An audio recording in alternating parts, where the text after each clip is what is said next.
Good afternoon. Welcome to today's Lunch and Learn with me, Julie Creffield, where we are going to be talking about my current launch. So you are live and direct in the Building a Bigger, the New Business Facebook group. So come and say hello. Let me know that you are watching. If you're watching this on the replay, type in hashtag replay and feel free to put any comments or thoughts and questions and I will get to them afterwards. I'd love for this to be interactive. So if you do have any questions about launching or selling or just want to ask kind of anything about what you've seen online the last few days. So I'm going to be asking, I'm going to be answering 3 of my own questions and then I'm going to be offering a Q&A, complete Q&A. We've got half an hour for this, so we're going to jump straight in.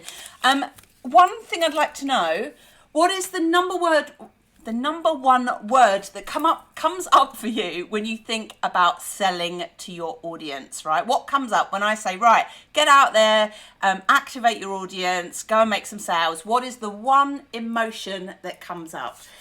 Super excited to see if anybody is going to answer these questions. So the number one thing that used to come up for me was, what if people don't want it? What if people don't like me? What if I use the metrics of how many people say yes as a kind of a reflection on whether people like me or not? I think that's what comes up a lot for people when it comes to selling. And one of the things that I am passionate about is changing that narrative and taking the negative emotion out of selling and replacing it with a bit of drama, a bit of razzmatazz, a bit of excitement and a bit of creativity so that you can stay the course when it comes to your launches. I'm a tea drinker, just in case you were wondering. It's not vodka, I promise. So the first question that I am going to answer is cheap as chips products, right? I had a bit of a reflection yesterday. I have sold products as cheap as a fiver and as expensive as £80,000, right? And everything in between. I've sold high ticket items, I've sold middle of the road products, but actually on reflection, and this was the realization I had yesterday, I love selling cheap as chips products, right? My business model is high volume, low price point, right? For the majority, for about 80% of my income comes from low cost products. Great example of this, the doors opened yesterday. It's my countdown to Christmas challenge. I've been doing that for 7 years. 127 women, all paying somewhere between 20 and 25 pounds, right? Nice bit of income for me, very easy challenge for me to run, and it's a lot of fun, and it activates my plus size fitness audience, and we have a lot of fun every year. Perfect example of that. But the other reason that I love cheap as chips products is it creates a buzz.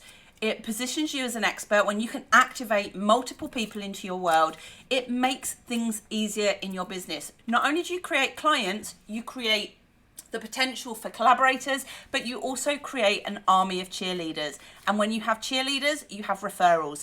Just today, I got a message from somebody on LinkedIn that said this week alone, 2 men actually, recommended you for the problem that I currently have. Can we jump on a call?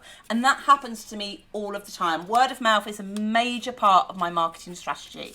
So that is why I love cheap as chips products. The other reason is there's so much free stuff out there that is just absolute crap. And so if you can create a cheap as chips product that is hugely helpful to people, then you build a lot of kind of trust, right? And we know that people are 3 times more likely to buy from you if they've bought from you before. I think that stat is right. It might be twice as likely. And if they've bought from you more than once, it goes up to three times, something like that. I used to know those stats. I should remember them. But the point is, people are much more likely to buy from you over and over again, which means that you have brand loyalty than having to find new people all the time, which can be super stressful, time consuming and costly, particularly if you're going down the paid advertising route, which I don't do. So all of my client acquisition has been done with organic tribe building. bar one launch that I did last year that used Facebook ads, and I was really underwhelmed with the results that I got. And so that's why up until this point, I'm not saying I will never go down that road, but I am an expert on organic audience building. So cheap as chips products are a major part of my business strategy. They are the things that get people in the door. They're the things that get people on your email list. They're the things that build know, like, and trust. Plus, they're a lot of fun to create. It's very easy to create a cheap as chips product that is kind of solving one problem. Hi Sally, great that you are here. Buying habits. Let's talk about buying habits. I wrote a blog about this yesterday about people who buy right up until the end, right? So I've been in launch for 9 days, I think it is. I have this belief that actually we can take things to market in 10 days, from concept to completion. All it takes is 10 days. Now, there are some things that you need to have in place for that to happen. And one of those things is you cannot be a perfectionist, right? I am not a perfectionist. I don't worry about things being a little bit rough around the edges. I don't worry about things not being completely finished. I trust that because of my price point and because of my business brand, that my clients will understand that I am a work in progress, right? It gives them permission to be work in progress too. But what is interesting about buying behaviors is we design our programs, we lead our businesses often as a reflection of how we like to be sold to. So for example, I don't really like jumping on discovery calls with people that won't tell me the price up front. Good example of this. Met a guy on Clubhouse earlier this year, really liked him. We shared a couple of stages together. We had a few kind of DMs. I was really interested in his fitness packages, right? I was looking for a personal trainer, somebody remote. I was really interested in getting fitter, stronger, slimmer, and all of those things at the beginning of the year. So I reached out to him and said, would love to have a conversation about this with you. Can you tell me about your packages? And he said, can we jump on a call? And I said, no, can you just tell me about your packages? He said, no, can we jump on a call? And it just went on like that forever. I just wanted to know what the price of his packages were. I am not stupid. I know how expensive these higher end products can be. I was happy to pay, but because of his selling tactic, I went, you're all right, mate. And I went and worked with somebody else, right? Because I do not want to jump onto a call where somebody does sleazy, maybe not sleazy, maybe it's effective, but I don't like being sold to in a manipulative way. And I recognize what those manipulations are. I'm not stupid. And so I just prefer not to put myself in that situation. Tell me the price, I can have a look at it, I can decide, and then I make the decision. So we all buy in different ways. What is interesting, I'd love to know, I did a little graphic, I don't know if I can find it, probably not, because I've got graphics all over the place. I did a graphic that was like, what's your buying style? Do you jump straight in the minute somebody who you like has something to offer? Or do you leave it right to the last minute? Are you a reluctant buyer? Are you a bit like, God, I'm buying another product, and why is it so easy for her and it's not easy for me? Like, what's wrong with me? Like, how do you experience that buy-in process? And what is interesting in launches is that you'll have all manner of people buy in the style that suits them. I've just come off a call with some clients from my Audience Builder Bootcamp, and one of my clients, Lucy, said, oh, I really want to buy your bundle. However, I keep putting it off, I keep forgetting, and she did it live on the call because otherwise she would have forgotten. Now, I didn't have a prospect list for this because it's a low-cost product, but if she was... if I was selling a higher price point item and she was on my prospect list, I might have written her off because she hadn't bought yet. All right. And what I didn't know was she was just busy. Right. And this is the point. Sometimes we make up stories. We're like, oh my God, only 3 people have bought. That means everyone hates me. They've seen it so much, they're never going to buy, which is bullshit. Where's my bullshit buzzer? Look, bullshit buzzer.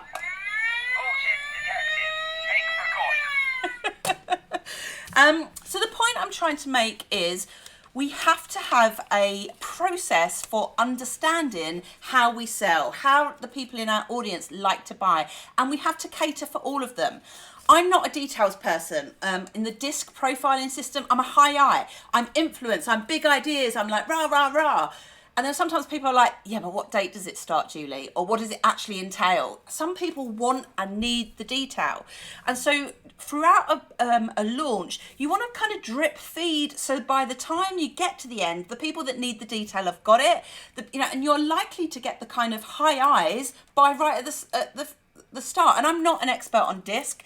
If you want to learn about that stuff, go and check out Vicky O'Farrell, who's the Queen of Behaviours. She's an award-winning DISC practitioner, and she's got me really buzzing about understanding my own style. And then on the other end of the spectrum, you have the people that buy right at the end, the people that are like the deadline dancers, that on the fences, that need much more convincing. They're the ones that ultimately are going to have FOMO. They're going to have the fear of missing out, and they leave it right to the end. Now, what this means is, as a business owner, you can be a bit like, oh, that's it. That's all the sales I'm going to have. Whereas I know that up to 25%, this is a kind of arbitrary number really, but a big proportion of your clients can come in the last 24 hours. Prime example of this, my running challenge, my countdown to Christmas challenge, I started selling it in October. Around 50 people registered in October. And then throughout November, it was like drip, drip, drip, drip, drip, drip, drip. In the last 24 hours, about 30 women have signed up because people leave it right to the last minute, and the doors are closed now, so nobody else can buy. So there is definitely a flow to buy-in. So I'd love to know in the comments. So this person here, Facebook user, I'm a reluctant buyer for sure. This person says it really depends on how much I would need it. So yes, so this person says, can you guess for me? I saw it and didn't answer. So if you are watching any of my lives, I use a system called Ecamm Live, and you need to give it permission for me to see your lovely face, like the brilliant Sally here. So there we go. And Sally is on my list. So here's the thing, the process that I'm teaching you guys in the Activate Your Audience bundle is based on a lot of tactics and sales methods that I have used over the last 7 years that I've been online, right? I've been a business owner for 20 odd years. I've been a facilitator, an audience development person, a community engagement person for 20 odd years, but I've been in the online space for 7. And so a lot of these tactics are things that I've intuitively used to build my audience and to build my income and all of those things. And one of the things that I always encourage people to do is to have a physical sales list. Now, obviously, the tech that you use, I use something called Kajabi, and I can look at this stuff on PayPal as well. You can look at the digital stats. You can go, oh, look, 58 buyers or whatever. But there is something awesome about having a tangible paper list. Now, I started with this list. I'm not going to show the names for data reasons, but I started with 50 people or space for 50 people. I can now happily tell you, oh my God, I've done it again. Green. I have a green piece of paper, and of course my green screen is not going to show it to you. So anyway, I have started on my green, which means that I am over the 50 people mark and fast approaching, hopefully, fingers crossed, my 100 people target. Now, why would I go out there and say 100? What if I don't get 100? Like, it's not the end of the world. If I get 50, I will be really, really happy to get 50. I have already got 50. But the point I'm trying to make is, by setting myself a target and understanding why I want that target, I'm more likely to design a launch that allows for that kind of figure. All right, which brings me on to my final point, which is about launch flow, right? Now, I want to show you a graphic because this will be the best way of sharing this with you. Okay, didn't expect it to be that big. Let's try and make it a little bit smaller so it doesn't cover my face. There we go. Right, so these are the live stats of my launch so far. So you can see I made my first sale around the 14th of November, I think. No, it would have been then. Anyway, 15th of November. And what is interesting, and this absolutely speaks to my point about the flow of a launch. You have all of the early adopters here, people who are like, they know you, they like you, they trust you. It's absolutely a product for them. And then we have what you call the dip. You see the dip there? And what happens, most business owners give up after the dip. All right. But the dip happens in every launch, right? And by designing a launch that gives you enough creative ways of getting to new audiences, you are then going to build up your sales beyond that.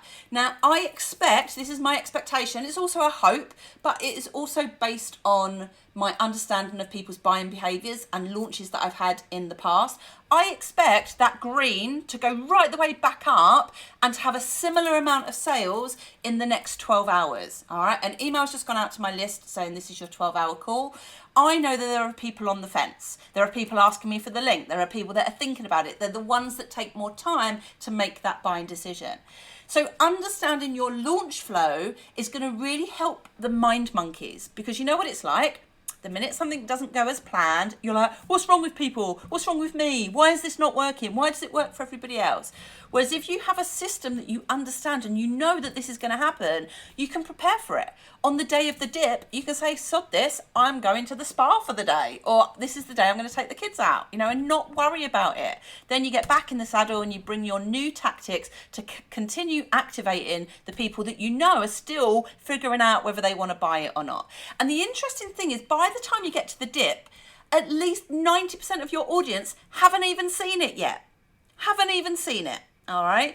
So understanding this process is going to really, really help you. And this is what the Activate Your Audience bundle does. Now, this is the exciting part of the call. All right. We are going to break for some questions in a second. So if you've got any questions, it can be about this launch, it can be about launching more generally, it can be about the bundle. Please put them in the comments. Otherwise, the Q&A is going to be pretty boring. If you can't think of a question for you, think of a question for a friend and put in a hashtag asking for a friend. All right. I'm going to show you a few graphics that will illustrate my point. So here we go. You can see I haven't updated this. So this is from a few days ago. So I've made some more sales. So you can see this is day 1, day 2, day 3, day 4, whatever, right? You can see how those sales are coming in. Now, I made the decision to charge this product in US dollars. Reason being is I am testing this with a cold audience. Obviously, I'm London based. I am UK, proud to be a Brit and charge in pounds. But for this specific bottom of the funnel product, I wanted to see whether an American audience would buy it. And guess what? They are buying it. I don't know if it's a turn off for the Brits in my audience. It may well be. So I'd love to know that in the comments too. But as I said, I always test things in my business to see what works and what doesn't. I love that. Sally's like, the doorbell rang. What did I miss? You're going to have to watch it on the replay. Lovely. Right. So the next graphic I want to show you. What did I want to show you? Oh, yes. This is the exciting bit. This is where I'm going to switch to my mobile phone. And I'm going to show you one of the features that you get as part of the Activate Your Audience toolkit. And it's so funny because this was supposed to be a bundle, right? This was supposed to be a low cost, low value. Like it was supposed to be a few digital handouts, a little bit of an intro from me. It was supposed to be a cheap as chips product that just helps you with that first step of the problem. But I couldn't help myself and I got excited and I've built out the program and it is definitely worth more than 30 quid. All right. This is a probably 500 to £1,000 product, right? And the minute that I created the Trello board for it, I was like, now, I am suspected ADHD. I'm a very creative person. I have lots of things going on at the same time. And so a lot of my strategies and tactics are intuitive, which is great because I do it naturally. But what that means is if I'm busy, if I'm stressed, if I've got multiple things going on, if I'm unwell, sometimes I miss important parts of my own process. And so part of developing this process for you guys and creating the Trello board is for me to be able to use that system too. So the Trello board is the thing that I am most excited about and it's what I want to share with you now. So let's come here. This is one of the exciting parts of eCam. So just let me know in the comments, can you still hear me? Even though you can't see me. I just want to make sure that you do before we start. Now, I'm showing you this on the mobile phone version of Trello. It is a thing of beauty to see it on the big screen. So on your desktop or on a laptop, it's going to be a lot easier to understand. But one of the things that happens, I think, with business owners is we can be out doing the shopping, or we can be out like doing the school run or something, and we get an idea for a piece of content, or we get an idea of somewhere we can go and talk about our thing, or somebody expresses an interest, and we don't act on it. And the reason we don't act on it, we're like, oh God, I don't have my notebook with me, or I don't have, I'm going to store it on a note on my phone, and then you forget to go back to the note. So this Trello board is designed for you to be able to add things on the go, right? So even when you're not specifically working on your business, you might get an idea and it will take you 10 seconds to put it in the right place in your Trello board so that you can come back to it, all right? And even just sitting here, I've had an idea for another list to put on here that's going to be really, really helpful. All right, so I'm going to quickly whiz you through this. The only way you can get this Trello board is through the bundle. And just to remind you, it's 30 quid, guys. And it's not just the bundle. You get training videos from me. You get a load of bonuses, resources, printouts, cheat sheets, scripts, prompts, and all of that kind of stuff. But here's the Trello board. We start here. We have some resources checklists, so you can start at the beginning and say, right, what do I have available for this specific launch, right? The next launch, you might have more money, more time, more people. But in this specific launch, what do you have to play with? Then we start talking about the launch goals. You know, how much money do I want to make? How much impact, influence, insight, integrity? And how am I going to celebrate it when I hit those goals? You're then going to do a cast and crew audit. You're going to go through all of the people that you have in your world that can help you with this business. Because remember, it's not just about your clients, it's about your cheerleaders. It's about the people that are maybe in a mastermind with you. It could be your neighbours, your school buddies. There are so many people that will help you if you give them a role, right? And so we look down here at team roles. You know, who do you have in your world that's great at kind of creativity? You know, is there somebody in your mastermind that can help you come up with a better name? You know, so having all of these, just doing the thinking is going to really, really help you. We then get to the juicy bit of the 10-day launch plan. And as I said, I'm still putting some of the information in here, so it's not completely filled yet. But this is basically a day by day, what you could, should, and can do every day of your launch. And if you want to launch over a longer period than 10 days, you can absolutely do that. One of my clients launched in a 48-hour period using a similar process to this, and she made £4,500 last week. Okay, we then get to the meat of the program. There are 3 steps to my program: creating the show-stopping offer, and that comes with some PR hacks, the drama-fueled launch, and this is the drama of the launch, not your life dramas, because sometimes they can get intertwined. We then look at your world-class genius and what we do to recognize that so that other people can recognize it too. There are some ideas for ethical infiltration. We are all part of groups that we can get our stuff out to, but quite often we forget that they exist and we don't post in them regularly. Knowing what your top 10 groups are going to be is really going to help you. All the emails you need, I am going to give you prompts so that you don't even have to think about the emails that you need to come up with, and you can tweak them so you can put them in your style, all right? But at least you don't have to do all of the thinking. Same with social media prompts. I'm going to give you 30 different social media prompts. I'll probably end up giving you more because I have too many ideas. We're also going to talk about how we leverage the launch, what comes after it, what comes before it, other ways that you can make money while you have a little bit of focus on you and your business. Then the director's notes. This is the part where you really review and reflect on this specific launch. So it's not about the stories. It's not about, oh my God, it didn't work, and throwing your toys out of the pram. This is about analysing the data and involving other people that were part of your launch, like your clients, like your team, like your family. This is a place just to store all of your links so you're not having to scramble around. This is where you can store your favourite reviews. This is ideas for next time. We can't do everything in each launch, but we can park them for next time. These are the 5 key principles. You would have heard me talking about these. They're not loading particularly well today. Things for you to remember. And there are ways of you adding your own things. Now, the great thing, I'm just going to come off of this now and come back so you can see me. There we go. The great thing about this Trello board is you can move it around so that it suits you. You know, you can focus on one step of the process at a time and build upon it. So it's not like, oh, if I can't do all of it, I won't make sales. just thinking some of it through will help you to be more confident as you move out. So that's me. We have talked about, what have we talked about? We have talked about cheap as chips products. We have talked about buy-in habits. We have talked about launch flow.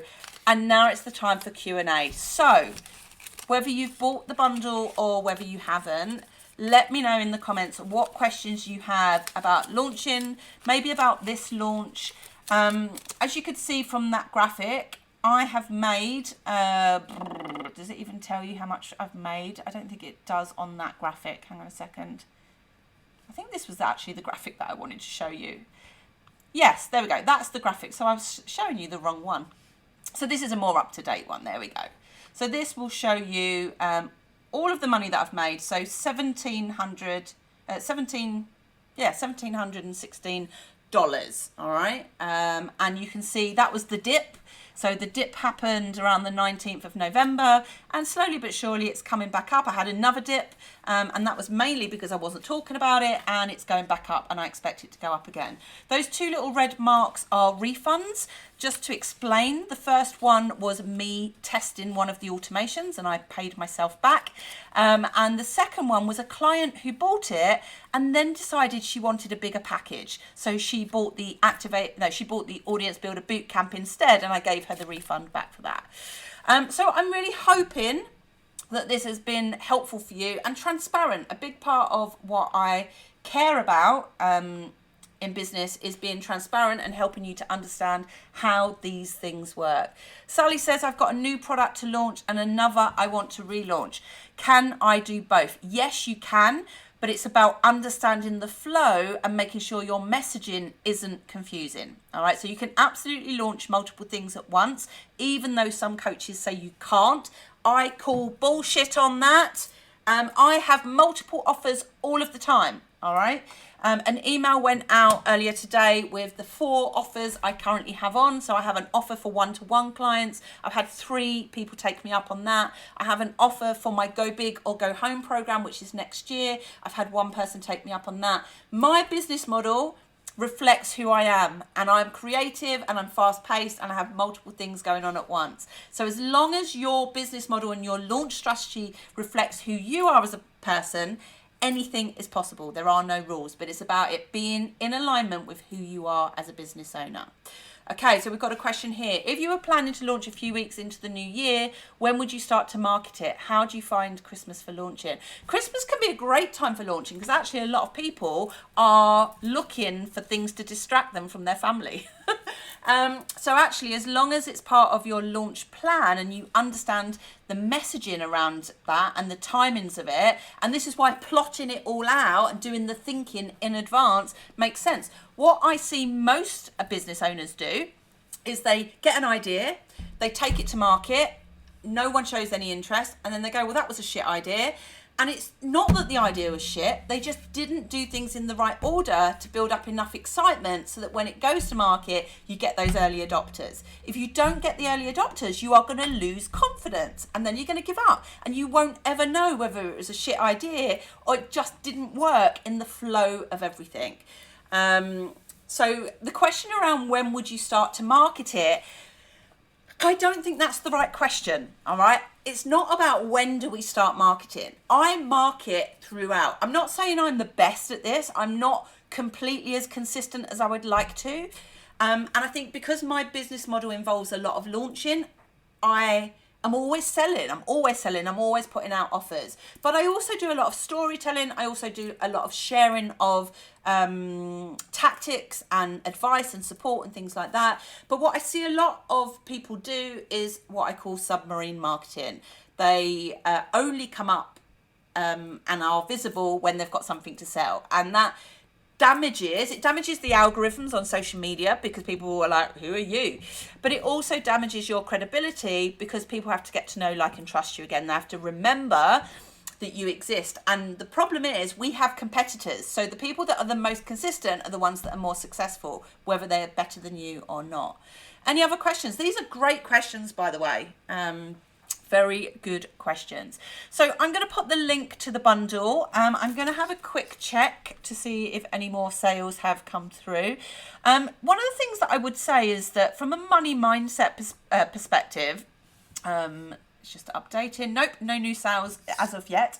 One of the things I would say about money mindset, I was reviewing my income from the last 7 years this morning, and I put a graphic on Instagram that showed that, I can't remember the numbers now, but it was something like 700,000, let me get the right number, 700,000, £715,000, I can't even say the 715,596.96. That's how much money I've made since being in online business, which equates to around £100,000 a year. It isn't that though. The majority of that money has been made in the last 3 years. And I can absolutely hand on heart say a lot of that growth has been around money mindset, allowing myself to think bigger, allowing myself to test things in the market, allowing myself to get over that fear of failure, over that fear of what if people don't like me, what if people don't want it. And money mindset continues to be something I need to work on, you need to work on, we all need to work on as we go through our launches. It's the stuff that trips us up. Making sure that we set targets, understanding what those targets equate to, why they're important, and tracking sales as they come in. I never used to really be into the data. I'm really geeking out on it now. Like being able to look at this graphic and say, like, that's where the dip is, right? And it's not about avoiding the dip, right? It's just about understanding it so that I don't throw all my toys out of the pram and give up, before, if I had on the 19th of November decided that was it, I had made 25 sales by that point, right? 25 sales. So I've made half again, and I may well make half again on top in the next 6 hours. I might not. But the point is, at least I understand the data. And what that means is next time I launch this product, which I will be doing in January, I'm going to be launching it at the higher price point, but I will understand what I need to do tactically to get a similar result. Okay, any other questions that are coming in from our audience, from our live audience? If you're watching this on the replay, feel free to ask any questions and I will pop into the group later and answer them. And for anybody that has bought the bundle, there is a new pop-up group. So there is a new pop-up group called the Big Fat Sales Challenge. We are going to be using that group between now and January to unpack this system and to do our live training next week. So if you have signed up to the bundle, you also get a whole week's worth of interactive training with me on Zoom and me in a closed Facebook group. So the value is extraordinary for 30 quid. But as I said, it's part of a bigger strategy for activating new, colder leads. That's my strategy. All right, guys, I'm going to wrap up because I've got another call at 1 o'clock. I hope that was enjoyable. Let me know what you think, and do let me know if you buy the bundle so I can celebrate you. All right, have a good day, and I will speak to you soon.